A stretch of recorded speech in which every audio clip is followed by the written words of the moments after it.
प्रिय मित्रों, नमस्कार। आप सभी का हमारे YouTube चैनल पर स्वागत है। मित्रों, जैसा कि आप लोग जानते हैं, इस समय हम लोग इंडियन ज्योग्राफी यानी भारत का भूगोल पढ़ रहे हैं। और भारत के भूगोल में हमारा जो अध्याय चल रहा था वो ऊर्जा संसाधन से संबंधित था। तो ऊर्जा संसाधन में हमने अब तक काफी वीडियो अपलोड कर चुके हैं। आप लोग अगर वीडियो को नहीं देखे हैं तो कृपया हमारे चैनल में जाइए। प्ले लिस्ट में जो भी उपलब्ध वीडियो हमारे चैनल संबंधित है उनको वहां पे आप देख सकते हैं। इसके बाद आज हम लोग चर्चा करेंगे कुछ जैसे जल विद्युत ऊर्जा पे, ताप विद्युत ऊर्जा पर और परमाणु ऊर्जा पर। तो हम लोग जो है इसमें आज चर्चा करने वाले हैं।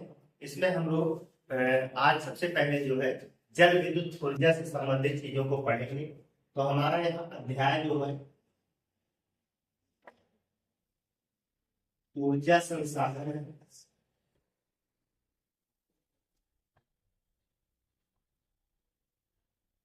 और इसके अंतर्गत आप हम लोग पढ़ेंगे जल विद्युत ऊर्जा यानी कि हाइड्रो इलेक्ट्रिक।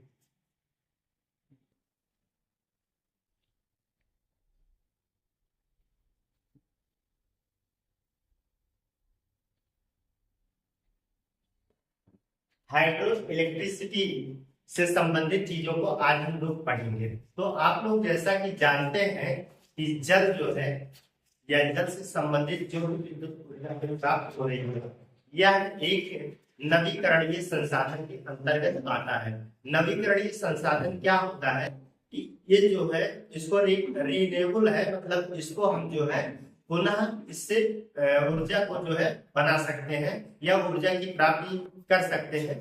जैसे आप देखेंगे कि कोई एक नदी आ रही है, ऊपर से बहती हुई एक कोई नदी आ रही है, तो इस नदी के यहाँ पे हमने एक बांध बना दिया है। ठीक है, इस जगह पे एक बांध बना दिया है। तो आप देखेंगे यहाँ पर जो है इसके पीछे वाले भाग में यहाँ जल एकत्रित हो जाता है। यहाँ पे आप देखेंगे जल एकत्रित हो जाता है। और जब ये जल एकत्रित हो जाता है तो इस बांध के ऊपर से जल यहाँ पे हम इसको रास्ता बना देते हैं जल गिरने का। तो जल इस तरीके से यहाँ पे गिरने लगता है, इस तरीके से जल गिरेगा। क्लियर है? यहाँ पे हम जो है एक टरबाइन लगा देते हैं, इसके नीचे एक टरबाइन लगा देंगे। टरबाइन की पंखुड़ियों पर जो है वो जल गिरेगा और टरबाइन घूमेगी। और टरबाइन को हम कनेक्ट कर देते हैं विद्युत संयंत्र से। ऐसे यंत्रों से हम इसको कनेक्ट करेंगे जो वहां पे करंट पैदा होगी। ठीक है, करंट पैदा होगी और फिर उस करंट को हम अपनी यूनिट के लिए सप्लाई कर लेंगे।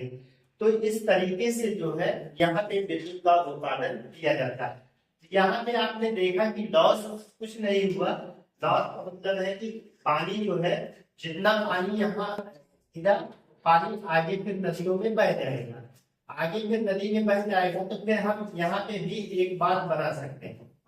इस क्षेत्र में भी आगे चलकर उसी नदी पे हम एक बांध और बना सकते हैं और वही प्रक्रिया फिर दोहराते हैं। यहाँ भी टरबाइन लगा देते हैं और इस तरीके से एक नदी पर कई बांध बना करके जो है हम जल विद्युत को जो है अधिक से अधिक प्राप्त कर सकते हैं। मतलब ज्यादा से ज्यादा जल के माध्यम से विद्युत को उत्पादित कर सकते हैं। ये प्रक्रिया बहुत ही आसान है और सस्ती है और ये नवीकरणीय है। तो नवीकरणीय का मतलब है कि इसमें देखिए जितना जल यहाँ विद्युत उत्पादन में लगा, फिर वही जल आगे भी विद्युत उत्पादन करेगा, फिर वही जल और आगे जाकर विद्युत का उत्पादन करेगा।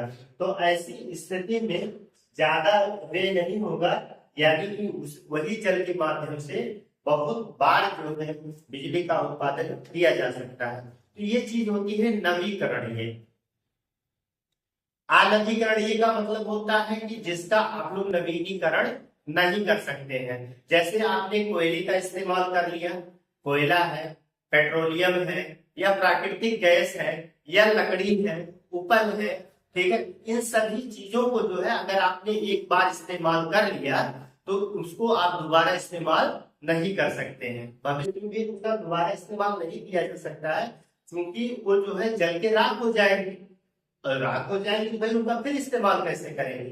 तो इसलिए वो जो है अनवीनीकरण के अंतर्गत आते हैं, मतलब उनका नवीनीकरण नहीं किया जा सकता है।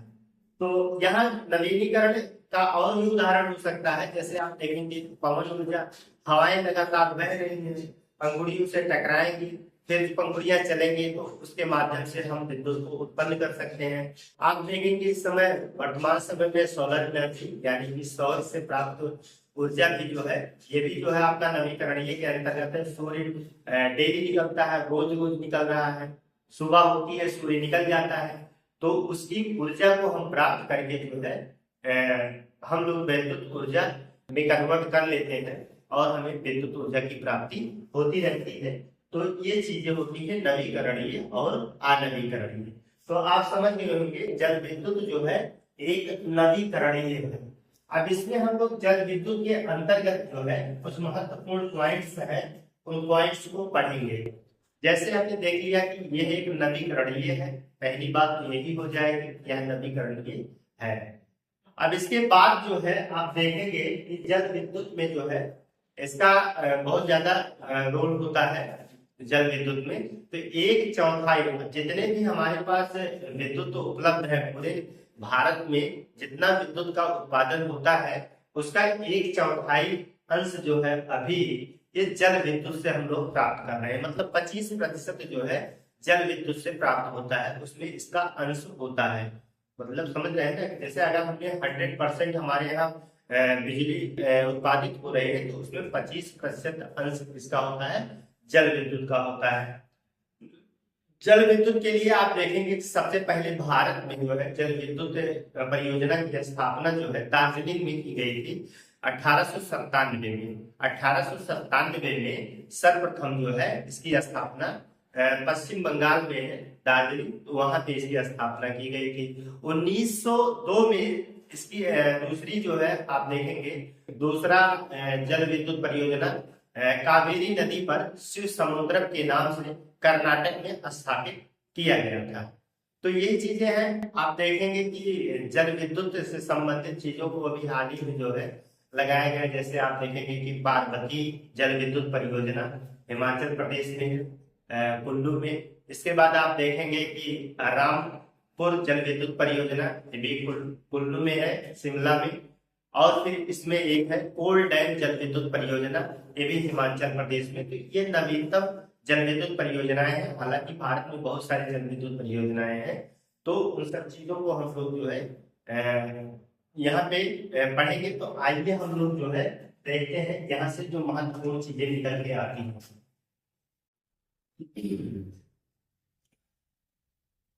भारत में, या ऐसा यहाँ पे नोट कर लीजिए, भारत में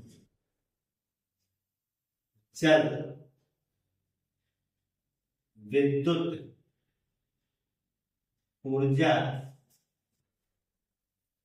संपूर्ण विद्युत ऊर्जा के उत्पादन में एक चौथाई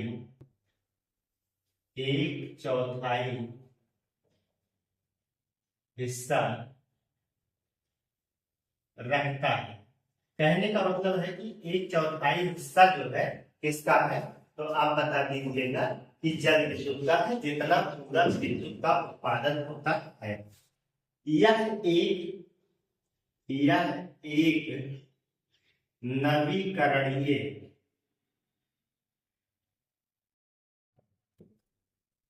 नवीकरणीय संसाधन है। कैसा संसाधन है, तो नवीकरणीय संसाधन है। फिर इसके बाद आप यहाँ नोट करेंगे कि 1897 में सर्वप्रथम भारत में जो है यह परियोजना दार्जिलिंग में स्थापित की गई थी। भारत में सर्वप्रथम जल विद्युत परियोजना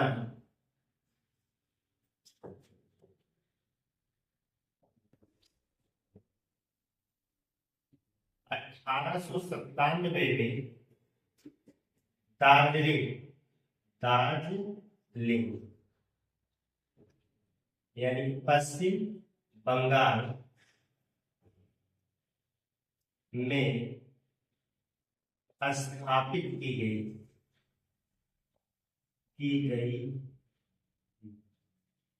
तो जो है ये पश्चिम बंगाल में जो है दार्जिलिंग में स्थापना की गई है।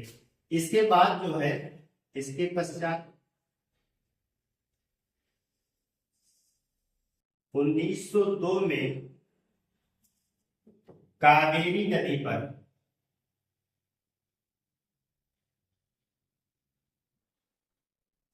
शिव समुद्रम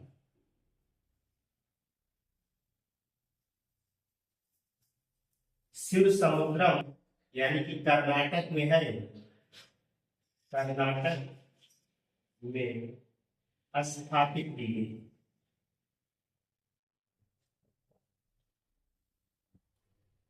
इसके बाद जो है कर्नाटक में स्थापित की गई थी। तो शिव समुद्रम परियोजना के नाम से जो है जल विद्युत परियोजना जो है 1902 में आपकी कर्नाटक में स्थापित की गई थी।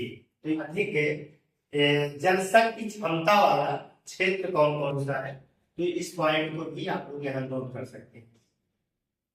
भारत में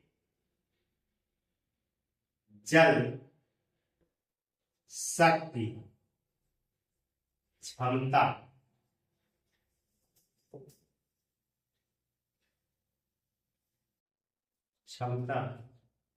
वाले क्षेत्र देखेंगे आप जो है सबसे बड़ा क्षेत्र जो है ये ब्रह्मपुत्र बेसिन है। ब्रह्मपुत्र बेसिन।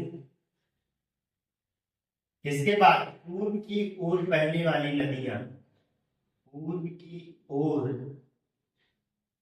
बहने वाली नदियां। इसके बाद देखेंगे आप लोग सिंधु बेसिन है, Sindhu basin, common Ganga basin,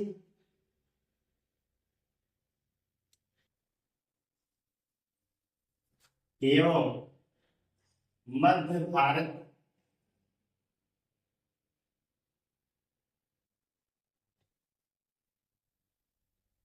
की नदियां हैं। तो ये बेसिन है, मतलब ये क्षेत्र है कि जहां पे जो है बहुत ज्यादा मात्रा में जल विद्युत का उत्पादन किया जा सकता है। तो इसके क्षेत्र है और उन क्षेत्रों में जो है इस चीज का उत्पादन, मतलब जल विद्युत से चीजों का उत्पादन किया जा सकता है। अब कुछ महत्वपूर्ण जो है आप देखेंगे, जैसे पार्वती जल विद्युत परियोजना, ये हालिया के है सर जल विद्युत परियोजना। ये आपका जो है कुल्लू में है, कुल्लू जिला हिमाचल प्रदेश में, हिमाचल प्रदेश। इसके बाद जो है आप देखेंगे कोल डैम जल विद्युत परियोजना।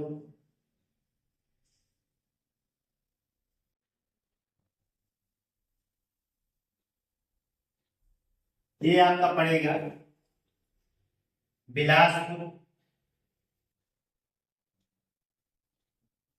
जिला। ये कहाँ है, आप कह लीजिए हिमाचल प्रदेश, हिमाचल प्रदेश। इसके बाद जो है आप यहाँ पे रामपुर जल विद्युत परियोजना।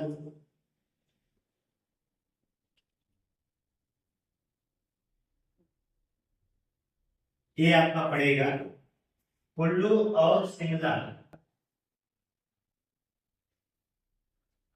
शिमला जिला, ये भी हिमाचल प्रदेश।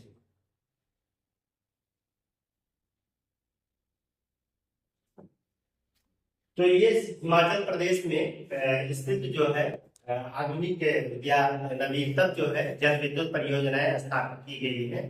तो हमने जो है जल विद्युत परियोजनाओं से संबंधित चीजों को यहाँ पर डिटेल्स में नोट किया है। आप लोग जो है इसका एक स्क्रीनशॉट ले लीजिए। इसके बाद हम चर्चा करेंगे ताप विद्युत ऊर्जा पे।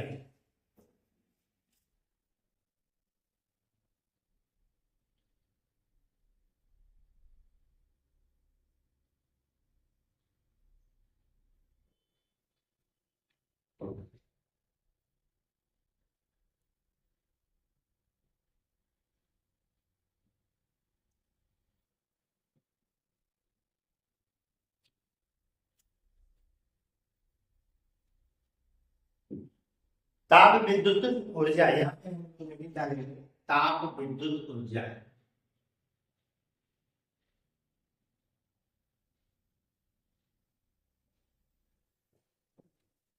Thermal electricity.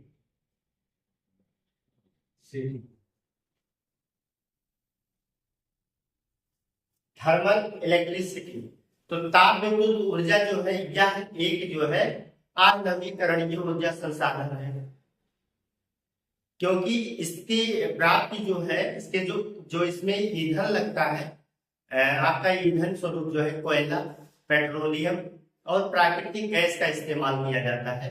तो यह जो है क्या हो जाएगा, ये अनवीकरणीय। लेकिन भारत में अगर देखेंगे कि सबसे ज्यादा या सर्वाधिक ऊर्जा की प्राप्ति जो है या विद्युत की प्राप्ति जो है इसी ताप विद्युत की होती है। जितना भी भारत में वो बिजली बनती है या विद्युत प्राप्त होता है, उसमें सर्वाधिक अंश जो है इसी का 62.5% अंश इसका पाया जाता है। ये बहुत ज्यादा है।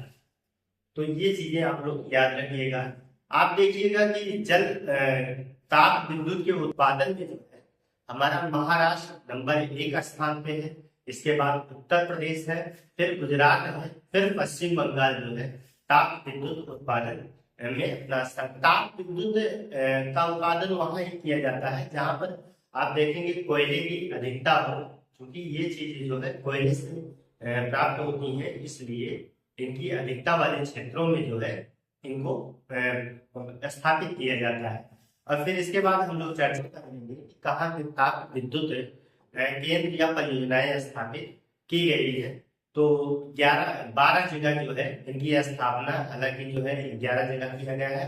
बराबर में हम 3 जगह जो है प्राकृतिक गैस से भी विद्युत का उत्पादन किया जाता है, उनको हम अलग से अध्ययन कर लेंगे। तो हम लोग जो है यहाँ पर ताप विद्युत से संबंधित जो महत्वपूर्ण चीजें हैं, जैसे इसका उत्पादन,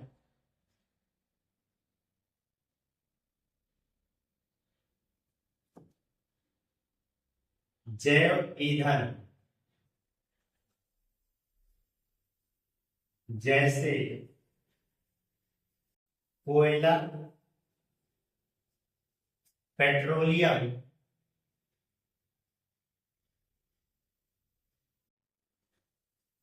एवं प्राकृतिक गैस द्वारा किया जाता है। इसका उत्पादन किसके द्वारा किया जाएगा, तो कोयला, पेट्रोलियम, प्राकृतिक गैस के द्वारा किया जाएगा। यह जो है एक अनवीकरणीय संसाधन है। यह एक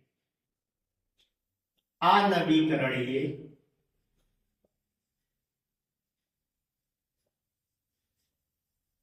ऊर्जा संसाधन है। और अनवीकरणीय का मतलब हमने आपको बता दिया है कि जो है आप इसका दोबारा इस्तेमाल नहीं कर सकते हैं, यही अनवीकरणीय होगा। देश का 62.5% बिजली इसी से प्राप्त होती है। संपूर्ण देश का 62.5% विद्युत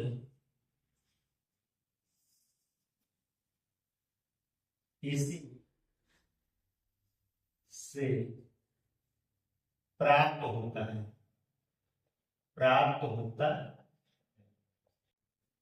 इसी से जो है पूरे देश का जो है उत्पादन होता है, इस चीज को जानते रहिए। और एक चीज जो है इसमें, राष्ट्रीय ताप विद्युत निगम, राष्ट्रीय ताप विद्युत निगम यानी एनटीपीसी की स्थापना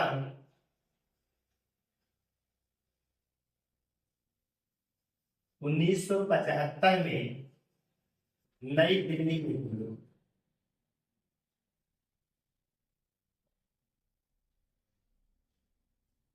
ताकि जो है इसका विकास, ताप विद्युत का विकास किया जा सके, इसका विपणन किया जा सके, इसका वितरण किया जा सके। तो विद्युत के संदर्भ में जो है इसकी एक गवर्निंग बॉडी बना दिया गया, इसका नाम राष्ट्रीय ताप विद्युत निगम यानी एनटीपीसी रखा गया। एनटीपीसी की स्थापना जो है 1975 में, और इसका मुख्यालय जो है दिल्ली में बना दिया गया। तो इस चीज को भी आप लोग याद रखेंगे, ये चीजें भी महत्वपूर्ण हो जाती है। इसके बाद हम लोग देखेंगे कि विद्युत का सबसे ज्यादा उत्पादन करने वाले प्रमुख राज्य कौन से हैं। तो प्रमुख उत्पादक राज्य हम यहाँ पे नोट करेंगे। जैसे आप देखेंगे कि महाराष्ट्र है, महाराष्ट्र, इसके बाद उत्तर प्रदेश है, इसके बाद जो है आपका गुजरात है, फिर देखेंगे जो है आपका पश्चिम बंगाल, पश्चिम बंगाल। तो ये जो है इसका उत्पादन बहुत ज्यादा करते हैं विद्युत का। इसके बाद यहाँ पे हम लोग नोट करेंगे कि वे प्रमुख है परियोजनाएं या केंद्र कौन सी है जो स्थापित की गई है विद्युत के लिए। तो प्रमुख ताप विद्युत,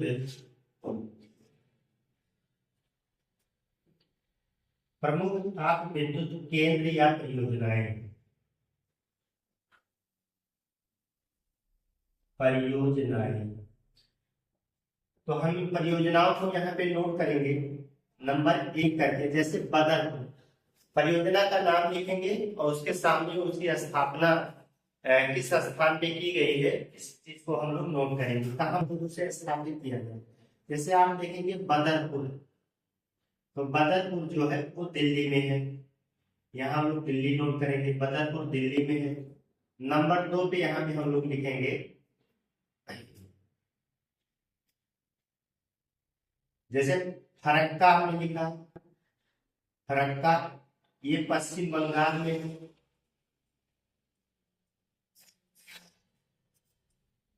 कहा जाओ, ये बिहार में है आपका। कोरबा यहाँ पे नोट करिएगा, कोरबा आपका छत्तीसगढ़ में है। 5वां यहाँ पे हम नोट करेंगे, आप 5वें पे नोट कर सकते हैं रामागुंडम,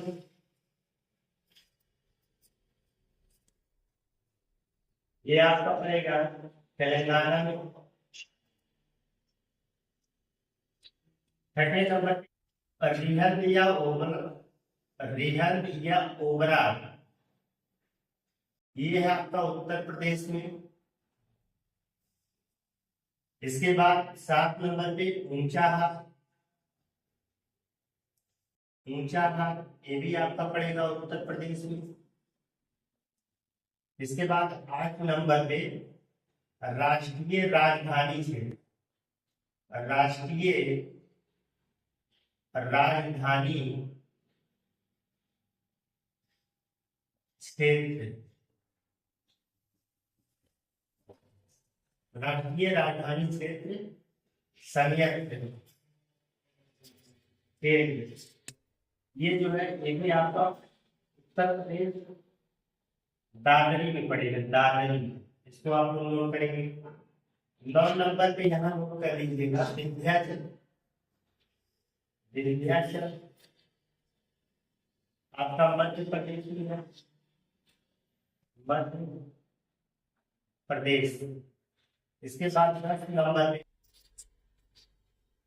सिंगरौली, सिंगरौली भी आपका मध्य प्रदेश है। और यहाँ पर आप जो है 11 नंबर से जोड़ कर लीजिएगा, कल्चर जो है आपका उड़ीसा में पड़ेगा, उड़ीसा। तो 11 जो है ये आपके ताप विद्युत परियोजनाएं हैं। और फिर इसके बाद जो है यहाँ पे प्राकृतिक गैस परियोजनाएं हैं, प्राकृतिक गैस की परियोजनाएं। यहाँ की परियोजनाएं उसकी 3 है, इसको नोट कर लीजिएगा। एक जैसे नंबर 1 पे, यहाँ पे नंबर 1 लीजिए, अंटा, अंटा तो ये राजस्थान में है, राजस्थान है। नंबर 2 पे लिख लीजिएगा औरैया, औरैया उत्तर प्रदेश में है। और नंबर 3 पे कावास, कावास गुजरात में है, गुजरात। तो ये जो है आपके प्राकृतिक गैस पर आधारित ताप विद्युत परियोजनाएं हैं, ठीक है। इस चीज को यहाँ पे आप लोग देख सकते हैं। यहाँ पे जो है बदरपुर दिल्ली, फरक्का पश्चिम बंगाल, पहलगांव बिहार, पूर्वा छत्तीसगढ़, रामागुंडम तेलंगाना, रेहदिया ओबरा की परियोजना है। ये आपका जो है उत्तर प्रदेश, ऊंचाहार रायबरेली उत्तर प्रदेश में है। राष्ट्रीय राजधानी क्षेत्र दादरी उत्तर प्रदेश में है। इसके बाद विंध्याचल और सिंगरौली ये दोनों मध्य प्रदेश में है। कल्चर जो है उड़ीसा में ताप विद्युत परियोजनाएं मतलब कोयला पर आधारित है। तो इस चीज के बारे में आप लोग इतना सीखे हैं, ये महत्वपूर्ण चीजें हैं। तो हमने जो है अभी जिक्र किया है ताप विद्युत ऊर्जा से संबंधित चीजों पर। आइए आप लोग हम लोग चर्चा करते हैं परमाणु न्यूक्लियर ऊर्जा पे। तो परमाणु जो है उस न्यूक्लियर ऊर्जा पे चर्चा करते हैं। तब तक इसका आप लोग जो है शॉर्ट ले लीजिए, इसके बाद हम लोग चर्चा को आगे बढ़ाते हैं।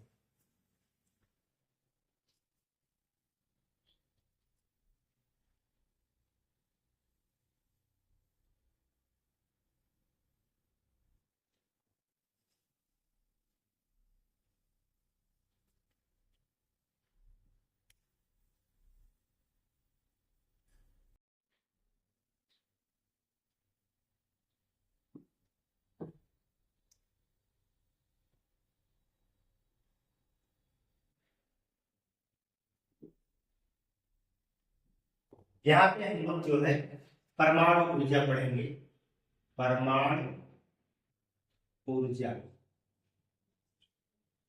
परमाणु ऊर्जा में जो है देखेंगे ये भी जो है हमारे भारत में जो है चौथा प्रमुख स्रोत है विद्युत उत्पादन करने का। विद्युत उत्पादन का जो है ये चौथा प्रमुख स्रोत है। कहने का मतलब पहले नंबर पे आपका ताप विद्युत आ जाएगा, दूसरे नंबर पे जल विद्युत आ जाएगा, तीसरे नंबर पर सभी नवीकरणीय जल विद्युत ऊर्जा प्राप्त प्रदान करने वाली आ जाएगी, और चौथे नंबर पे आपका जो है ये आ जाएगा परमाणु ऊर्जा।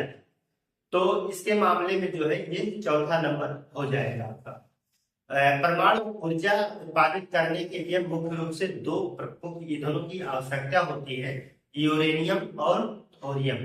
यूरेनियम का भंडार जो भारत में आप देखेंगे राजस्थान और झारखंड से प्राप्त होता है। थोरियम जो है, थोरियम आप देखेंगे ये केरला वाले क्षेत्र में, केरल में जो है मोनाजाइट बालू और इल्मेनाइट बालू से जो है बहुत मात्रा में थोरियम निकाला जाता है। तो इन्हीं 2 प्रमुख ईंधनों को जो है ईंधनों के रूप में इस्तेमाल किए जाते हैं। यूरेनियम और थोरियम को जो है परमाणु रिएक्टर होता है, उसी में जो है इसको डाला जाता है।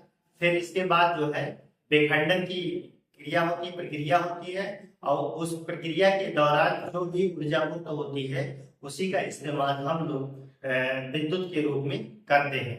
और ऐसे भारत में 7 जगह जो है विद्युत परियोजनाएं स्थापित की गई है। जैसे उत्तर प्रदेश में आपका नरोरा में है। सबसे पहले आप देखेंगे, सबसे पहले जो है आपके ट्राम्बे तारापुर महाराष्ट्र में स्थापित किया गया था। तो ये सब परमाणु ऊर्जा केंद्र है। तो आइए हम लोग इनके बारे में चर्चा करते हैं और इसको पॉइंट बाय नोट करते हैं। तो यह जो है, यह ताप विद्युत ऊर्जा, जल विद्युत ऊर्जा,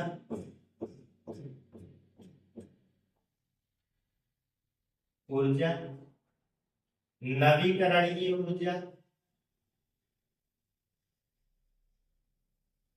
ऊर्जा के बाद चौथा प्रमुख विद्युत ऊर्जा का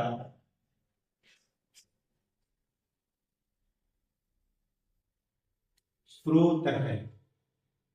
तो चौथा प्रमुख जो है ये विद्युत ऊर्जा का स्रोत है आपका परमाणु।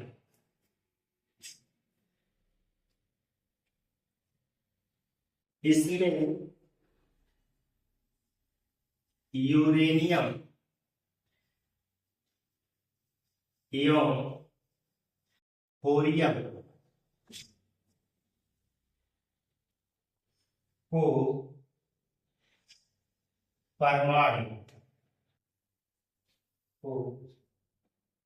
परमाणु रिएक्टर में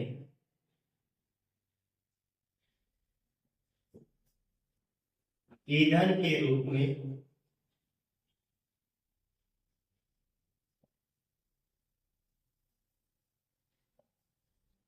प्रयोग किया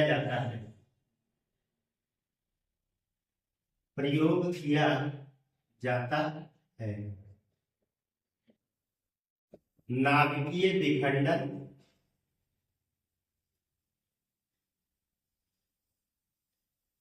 की प्रक्रिया द्वारा इससे ऊर्जा मुक्त होती है।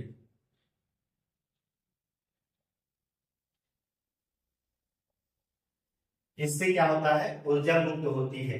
आप देखेंगे यूरेनियम और थोरियम, यहाँ पे नोट कर लीजिएगा, यूरेनियम के भंडार जो है राजस्थान और झारखंड में है। थोरियम आपको जो है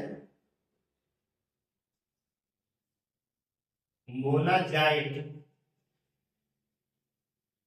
एवं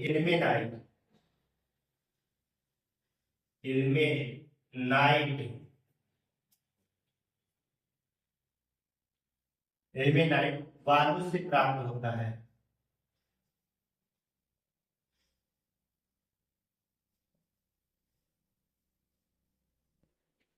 इल्मेनाइट बालू से इस चीज की प्राप्ति होती है।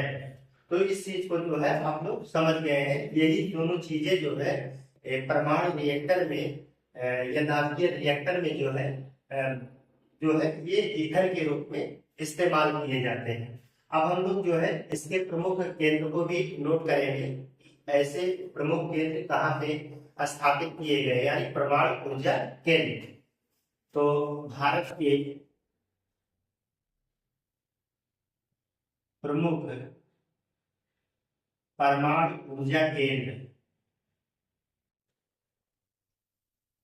या परियोजना, ठीक है। तो यहाँ पे जो है सबसे पहले हम लोग लिखेंगे तारापुर। तो तारापुर कहाँ है, महाराष्ट्र में है। यह भारत का पहला है, भारत का ये प्रथम है, ठीक है। भारत का प्रथम परमाणु ऊर्जा केंद्र जो है ये तारापुर में महाराष्ट्र में स्थापित किया गया है। इसके बाद जो है आप देखेंगे कि यहाँ नरोरा उत्तर प्रदेश में है, नंबर 3। तब यहाँ पे देखेंगे कलपक्कम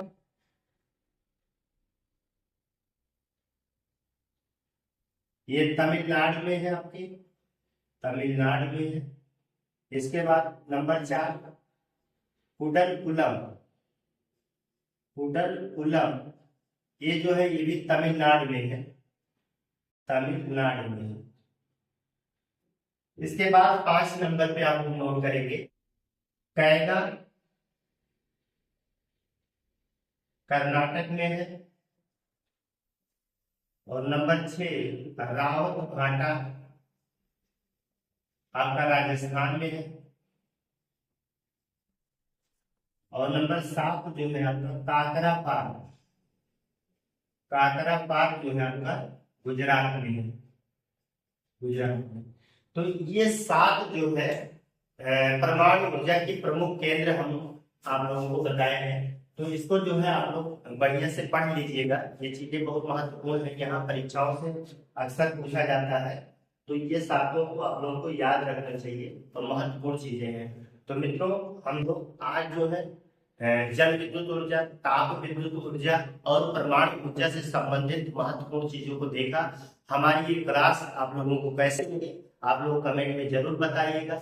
हम लोग मिलते हैं एक नए बेहतर क्लास के साथ, तब तक के लिए धन्यवाद।